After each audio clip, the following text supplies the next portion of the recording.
Hello and welcome to the show. I'm not Phil Race, no, I'm GTR Merginator, and this is Forza Motorsport 7.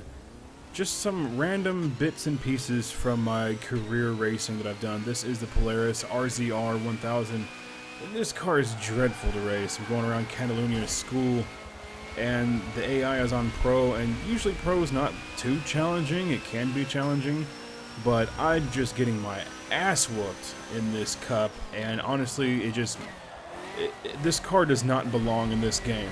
These kind of vehicles belong on dirt with some jumps and stuff. They're all-terrain vehicles. I don't know why we're on circuit tracks with these things.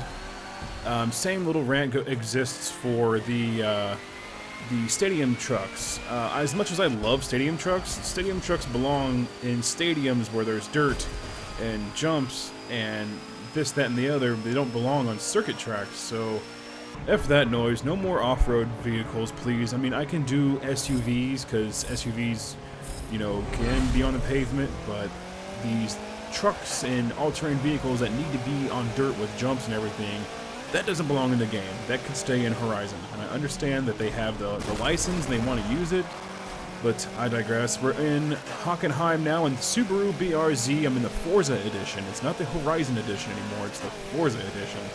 And this is the special little car I got. I can't remember how I got it. Didn't put a livery on there, even though I have a teammate who made a kick-ass X-Gamer livery for it. Actually, I just passed it back there if you noticed it. I'm up into 9th place, and things are going well in the rain. I'm going to try to get past JSR Creaviator here if I can as I start redlining this car in 4th gear. Just barely make it past him into 8th place. And obviously you see that it is damp. We have a little bit of moisture on the ground here. I'm going to go for quite a harsh lunge from way back, but I think I'm going to make it stick here. I'm going to also kind of try my hand at getting around the S2000, but that's a no-go. Recon Gamer gets his spot back in 7th place. All in all, I actually managed to pass everybody and finish this race in 1st place. There's also going to be a different format when I start doing these career mode races again. I'm not too sure if I'm going to commentate on them. Maybe I can just put the whole race on YouTube and not have any commentary and let people just sit back and enjoy the racing. Let me know what your thoughts are, because I'm going to do a back and forth where, you know, I commentate on multiplayer races and just random things if I have an opinion or a rant or something. But here we are. This is the Seeker Open Cup. I chose this car again because... No, wait, no. This is the final race in the... I forgot what the hell this was. It's like the... It's not Rally. It's Sport Compact, maybe? I can't remember. But this is the 4th race in the series, and I'm doing really good for myself. Getting past... I'm going to try to get it past Senna 94 here. I know he's going to brake on the apex, so I go wide. There he goes, he brakes. A very predictable AI. That was my first time around this track against the AI, but Forza Motorsport 6, they always broke on that apex, even if they really didn't need to. And they kind of do the same thing on Forza Motorsport 7. You'll notice that on future races when I have videos posted. I'm up into 2nd place already. Gonna kick it through the stadium, or not the stadium, but the tunnel here. Long left-hander as I go downhill and start to gun it. But I'm loving this game so far. It does have its moments where it's glitchy or kind of weird. There does seem to be a lot of things missing, and honestly, I wouldn't have bought the game early if I would have known that half the shit wouldn't even appear until Tuesday anyways. I know it was nice to get a jump on career mode, but, you know, everyone's playing career mode now, and there's no point in posting or streaming the entire career mode because there's so many channels doing it. I feel like it's pointless, to be honest. And there's so many things missing. It's a little annoying when I spend $100 that I really shouldn't have spent and got this game only 4 days early. So that was the Seeker Open. Finished that in the Subaru BRZ Forza edition. I'm in the Sport Compact now with a GTR livery in the Honda S2000. One of my favorite cars as we're going around Miami, the infield circuit. And one thing I noticed, and you'll notice it here, is the flex on the spoiler. Look at it. The left and right sides, when I'm hauling ass, they start to flex and warp with the airflow that's going through it. So that's a neat little touch. Also, Miami. Every time I race this track, I don't know, it seems to rain.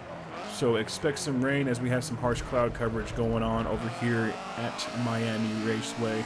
Up into 10th place, I'm going to go wide, touch Aviator's little Subaru here. This blue Honda S2000 next to me kind of has a slow exit, so I'm going to just maintain side by side with him. I brake a little late, but we have 3 cars almost wide going into this turn. And I'm still into 10th place, still can't get past, what's his name, Harden. There he goes, Hadrian, taking an awkward line through there. I make my way up into 9th place.